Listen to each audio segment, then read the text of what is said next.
Okay. Creative therapy, scene 1, take 1.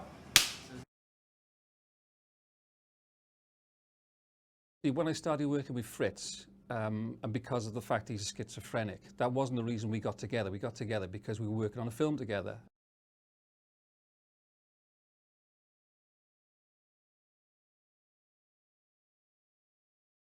You know, I'm actually managing to get out there and do stuff now, something like, you know, the filmmaking, making music videos, all that sort of thing.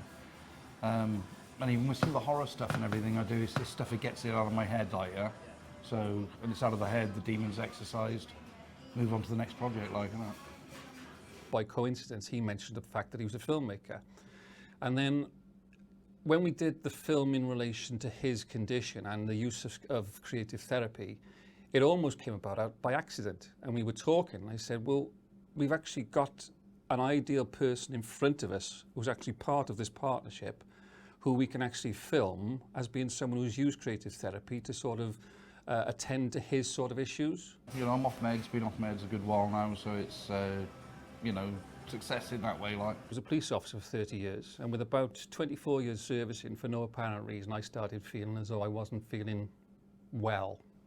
Everybody has their own sort of normal. Nobody has the same type of normal. And then sometimes people tend to, when things start going wrong, they tend to ignore it. And for me, it culminated in the fact, because I was in what was considered to be like a macho occupation, being a police officer, I tended to ignore it, and it got worse and worse. And I ended up having a huge panic attack at home, and I couldn't walk, I couldn't talk, I started shouting at my wife and all that, and I didn't understand what was wrong. And then I found out, having spoken to various people afterwards, it was a combination of the stuff that I'd seen and done as a police officer over many years. And it's like an accumulative effect rather than one traumatic thing. There are certain times, like the winter times, yeah, I do suffer terribly with like the winter depression, seasonal affective disorder. And when I hit the depression on that, I mainly go into writing mode, so I'm not so much making films then, but I'm sort of doing poetry, I'm doing short stories, or I'm writing scripts ready for next year sort of thing, yeah. I didn't realise at the particular time that it was working for me. And I found that when I was not occupied, when I wasn't being creative, when we weren't actually doing stuff together, I was getting more agitated, and I was sort of going slightly back to that same sort of condition, which it does happen now and again, because it can remain over a period of time in different forms. But for me, all I would say is that this is something that we've put out there, and people should try it. There's no guarantee it's going to work for them, but it works for us. So why not give it a go? Like I say, it's not for everyone. Yeah, I've got some friends who can do it as an alternative to medication. I've got other friends who do it as well as being on meds, because even though they do get something from it, and it does really sort of build them up, builds up their self-esteem and confidence and stuff sort of thing, they still need the meds as that backup for the other stuff that they're, you know, suffering with and stuff, you know, paranoia, voices, that sort of thing, like.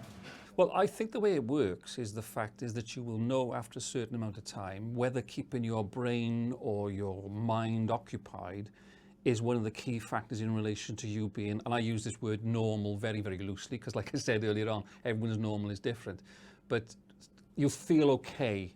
And some people will probably try it, like every other sort of therapy or drug or something like that. Some people will try it and they'll find it has no effect.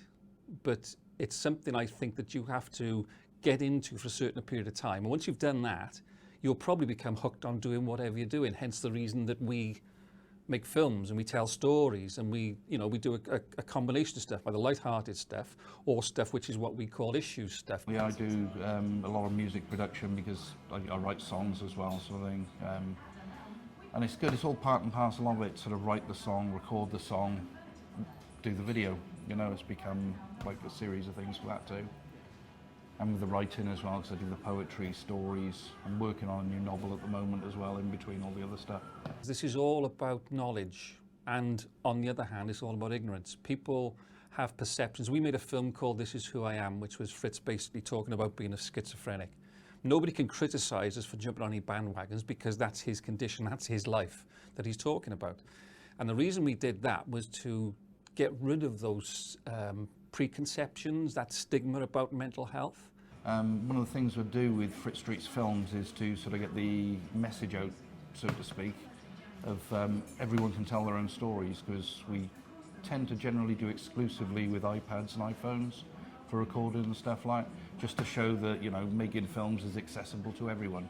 So, you know, basically get out there and tell your own stories. What we have to do is make sure that people like you and people like us keep getting that message out there and show people that it's not as it would appear on occasions. So realistically, you've got to sort of keep the faith, yeah, onwards and upwards, isn't it? You've just got to keep getting out there and letting people know the facts about it. And I think over a period of time, it has got better actually.